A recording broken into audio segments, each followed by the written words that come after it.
I'm Zuri Hall, and I am here, of course, as always, with the lovely Ashley Iaconetti Haibon. And today we are joined by Kendall Long. Hello. Welcome. We're gonna dive right in because we have a lot to dig through. All of the drama with the ladies from the Women Tell All, and of course, the news about the new Bachelorette, which is very exciting. Peter ended up sending Victoria F home.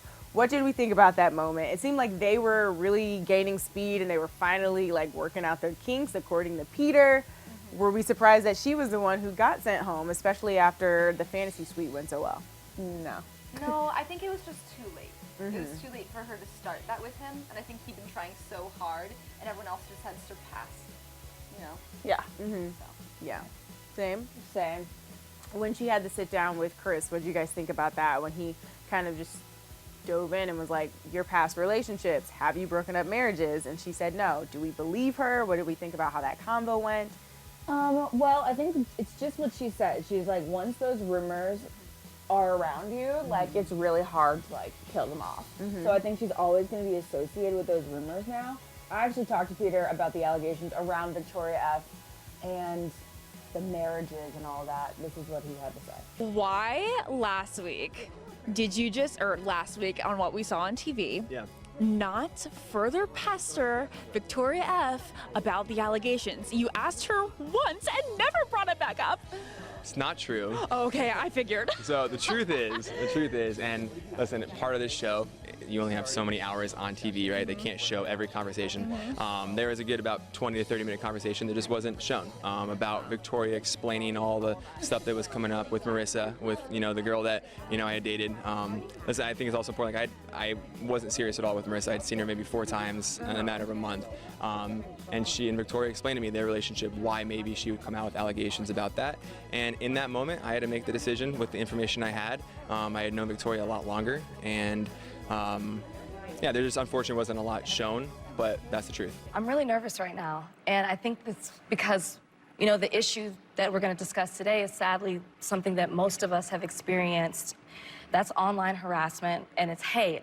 And it's so unfortunate because people have become so comfortable being mean. There was a really powerful moment towards the end of the episode where the former Bachelorette, Rachel Lindsay, came out and addressed hate, just straight on. The comments, the abuse, the verbal online slurs. It was, the more she actually read those comments, the more you could see everyone, myself included, at home, just visibly getting uncomfortable and sad and teary-eyed.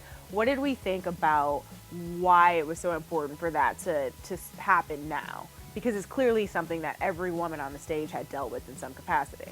Oh, definitely. I mean, I think it's getting to a serious point where someone could possibly take their life because of something like this. I mean, it's bullying, and it is just relentless. I can tell you, like, years later, people will still, like, try to pick at you. Yeah. It's so nuts. Yeah, it doesn't come as a surprise to Kendall and I when those comments are read, because, like, we've seen them ourselves. It's just insane that the people exist. Yeah. I personally, and especially as a black woman, really appreciated that moment because I've had my fair share of it. I'm in a public interracial relationship. The things that I've been called for loving who I love, the things that he's been called for loving me are disgusting and ridiculous. And so I do like that they took that moment to not just call it out, but to make everyone sit there with that discomfort and be like, this is how you feel, and it's not even about you, and it's for 5 seconds. Imagine me logging on to my Instagram account every day and being told to kill myself, or that I'm a dirty this or a disgusting that. So I really appreciated it, and I thought Rachel was really well spoken when she talked about why it was important to tackle it. So well done, guys. That was a really good moment. Now, speaking of bullying, Ashley, you actually talked to Sydney, right? Speaking of race, Sydney is half black, half Mexican, and there was one comment that was read during that episode that was directed specifically to her, and I talked about it after the show. Can you elaborate on what people have wrote to you online and, you know, your message about wanting to be a representation for girls out there. I do. I've been through a lot in my life, and being who I am and the area that I grew up, I was subjected to a lot of racism. And I think that in this world, the lowest of, when you don't have anything else to say, people go for the lowest they can go. And the lowest they went was, you know, my racial background. So I want to be a voice for girls that do look like me and have the same background as me, going, you know, wanting something like this or wanting to find love, that know that you are worthy and that nothing or no one can take that away from you. And I want to just continue being strong and being a voice for that. Okay, guys, it's time for throwing shade. This is the part where we break down the shadiest moments of the night. McKenna, you literally are a meme. Thank you. You went home night one. You can't. And I'm still on the same stage as you, girl. I thought McKenna was annoying because she was so emotional and crying all the time. And I'm like, I'm a nanny. I know childish behavior. And that's exactly how she was acting.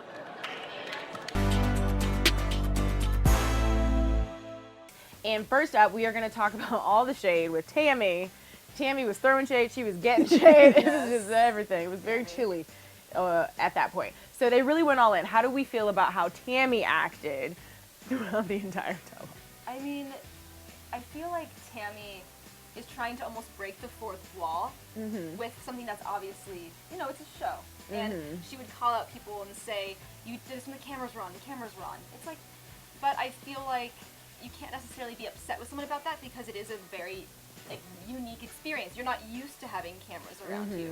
And so you almost feel like you have to be like, please don't see a nip slip or you know, something. You do feel like you have to kind of, you know, watch yourself in a little bit. So I mean, I just feel like Tammy could have approached it in a way that wasn't as just blatantly saying things that had no substance. You know. Tammy should have just apologized and just been like, hey, you know what? I am a little bit uncomfortable with emotion, and I haven't had to be living with people that process it differently than I do. So this is something I have to work on, especially if I'm going to continue in this Bachelor. Well, I talked to Tammy after the show, and the girl was totally different than the girl that was on the stage. She was good, different, bad, different. You can't hate me. She was fun and funny and very amicable. So check it out right here. Tammy, we were rooting for you. We were all rooting for you. Don't hate me. I don't hate tears, okay? That's not the case. No, I mean, you were such a comic relief earlier on in the season, and then all of a sudden, you hated tears. Why did that make you so uncomfortable? I think I don't deal with the emotions the same way as these girls do. I'm not saying that it's bad to cry, you know, but I think the way that she was dealing with her emotions sometimes I didn't agree with. And some people eat a lot when they get upset. Okay, and that's not okay either, you know. You said you called it a red flag, being overly emotional like that. No. Do you feel like maybe you just weren't used to seeing other people process their romantic feelings in front of you? It was a lot to deal with. Again, everyone can attest to this. It was an entire day, and it sucks. All of our energy feeds off each other, and it sucks to see someone that way, you know? She was clearly struggling that day, and whether you guys want to believe it or not, I did. I saw her as a human at that point, and I wanted to see if she was okay. Okay. Then what about McKenna? I feel like you have a better chance of becoming friendlier with Kelsey than you do McKenna. McKenna seems like today the women's hall did not establish any sort of conclusion between you two. We're very dominant personalities. We're very too extra, of the spectrum personalities. I really feel bad for you. I feel bad for you. If you watch this over and see who you really are, honey. I'm not the villain of the season, honey. That's not what I'm even concerned about. We're not gonna agree with things. People don't see that we did agree on some things, you know? But that's the beauty of knowing all these different people and personalities, is that we're not gonna agree. No, I mean, in the Bachelor mansion, you're gonna get almost all big personalities because they casted us for TV. Right. And then you're naturally not gonna get along with some people. You two it makes us tick for sure. You two, though, if you are placed together in Bachelor in Paradise, how do you feel like it'll continue on? I don't think ill of McKenna at all. Let's just move past it and move on, you know? We're both here to find love, and that's really it. If we're on the same beach, then, hey, McKenna, see you at the bar. Let's do shots, okay?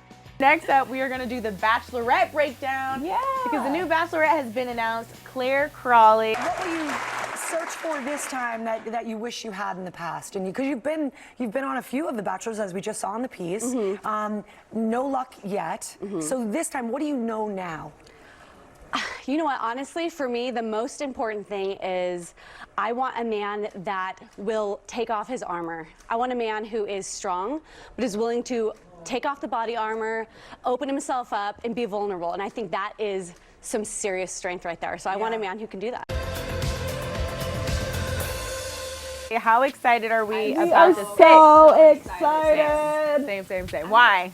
Well, I mean, personal investment on my behalf. I say that this woman has gone on a date with my husband, has kissed my husband, and yet.